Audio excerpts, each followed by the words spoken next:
Hi, this is Joe's Corner 76. We're going to be discussing the human condition. In order to change it, we have to be involved. Love. There's many kinds of love.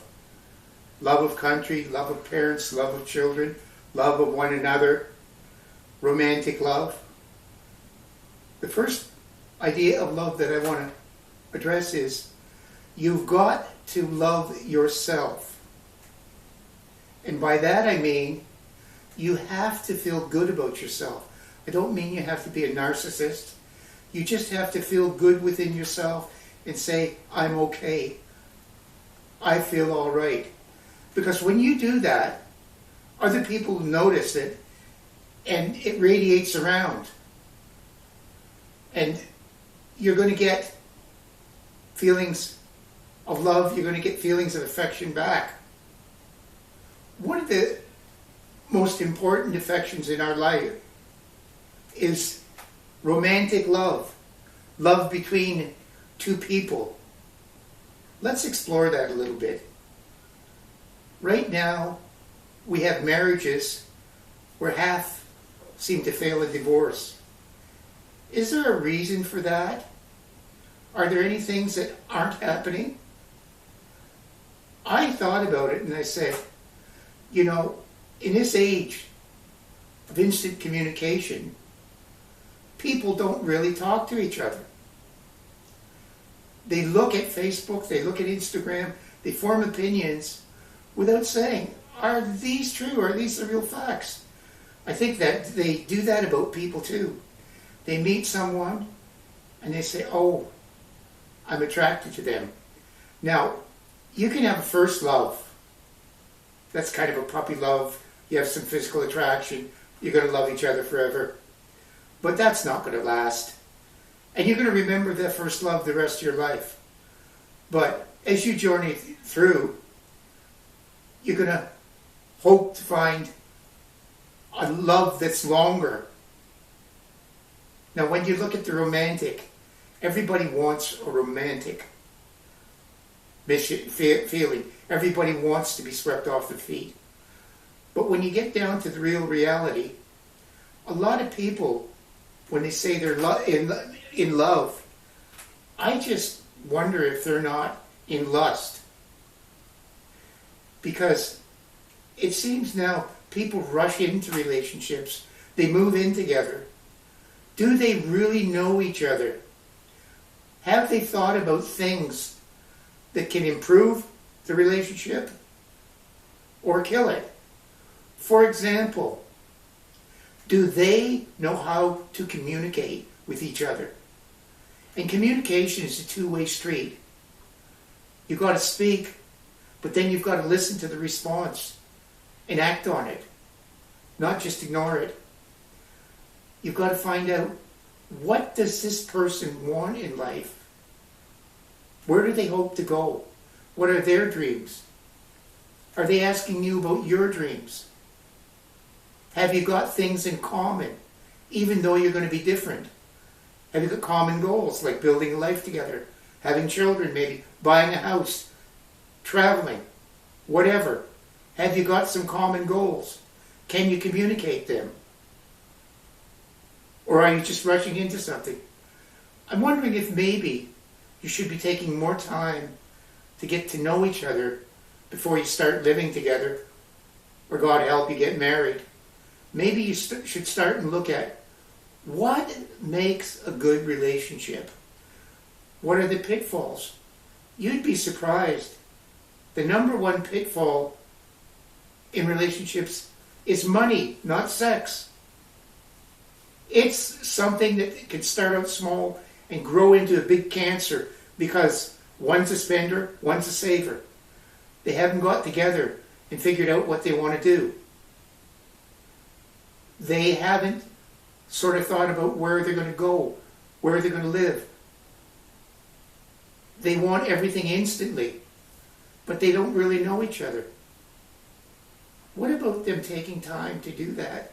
Taking time to look at each other, not just rushing into things. I guess I'm talking about an idea of courting. why not keep yourself separate and go along your journey and really find out, is this the person I want? Is this the person for me? Do I know them? I've taken the time. I can take a chance on them.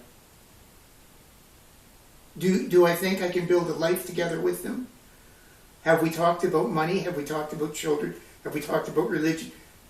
Have we really talked about our careers? Have we talked about our common goals? Are we each grounded and understand each other? Once you do that, you've got a chance, maybe a chance to avoid being one of the divorce statistics. But as you go through this, you're going to have ups and downs. So many of us now look for an easy fix. Oh, you don't agree with me? Oh, this is so difficult. I want a divorce. No, a lot of people aren't just taking a step and saying, what's going on? Why are we doing this? Is it worth splitting up over this issue or that issue? Can we take a step back and think about why we got together? Have you really learned how to communicate with each other? Communication is one of the number one things, along with money, that can split up a marriage, can alienate you in your relationship. You've got to look at those. And you have to say to yourself, what is love? Is love that instant attraction? Oh, that overwhelming physical desire? My heart palpitates. Do you really think that's going to last over the years? I don't think so. I think you're going to find, and if you look at couples that have stayed together, weathered the storms, they've got a couple of things that I'd like to share with you. They know how to communicate. Each one of them thinks of the other, not just themselves. Each one of them is willing to sacrifice a little bit for the other. So is the other party. So what you have is growing respect. In other words, you're developing affection, you're developing love, you're developing joining together as a unit. And you find when you face the world together, funny thing, married people live longer. Married people are wealthier. Married people are happier. People who really work at the relationship don't just run at the drop of a hat. And you know, the kind of love that you want is someone who sticks by you through life's adversities. When you're sick, they're with you. When you're up, they're with you. When you're down, they're with you. And you're doing exactly the same thing for your partner, because you know that here's a person that I need. Here's a person I rely on. Here's a person I can trust. So I guess what I'm saying to you is, true love is a building process. It takes time. It takes the realization that I can't just run every time something's difficult. Maybe I need to stop and do something as simple as put myself in the other person's shoes. What are they really saying? What are the real issues?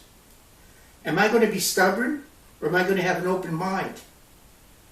And quite often, couples that have stayed together for many years and have had a happy relationship will tell you, yes, there's been ups, yes, there's been downs. But over the years, something happened. Lust doesn't last forever, but love, it's like a seed. Once it's planted, time is going to make it grow. Time is going to increase the affection you have for each other, the reliance you have for each other. It's going to help you build a life together. And you're going to have the feeling that money can't buy, nothing else can buy, and that's, we're in this together. It's us against the world. We're not alone. We have a partner. And we know that together, there's nothing we can't overcome. So to me, love means having a long-term relationship that develops over time, that develops communication between the parties, that develops mutual respect for each other, that has common goals, both personal, financial. And when these kind of combine, you become a unit. And when you become a unit, I think you found what, to me, means true love in a marriage or relationship. And it's something that's going to last you until you die.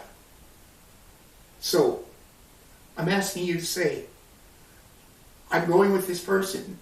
Do I know them? Am I in lust with them? Or am I in love with them?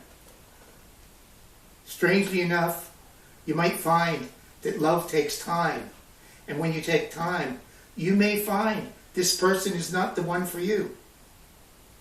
Don't believe the myth that, oh, there's your forever here or there. You might just miss someone who's going to be with you forever, who's going to be happy with you, who's going to support you, because you're just looking on the surface for looks or for flash. So take your time. Don't rush into it. Find true love. It's wonderful. You can follow me on Facebook, Twitter, and X. And you can hear me on Apple and Spotify and YouTube at Joe's Corner 76. Hope you like this podcast. Tell your friends about it. And I really hope you'll subscribe to my channel on YouTube at Joe's Corner 76.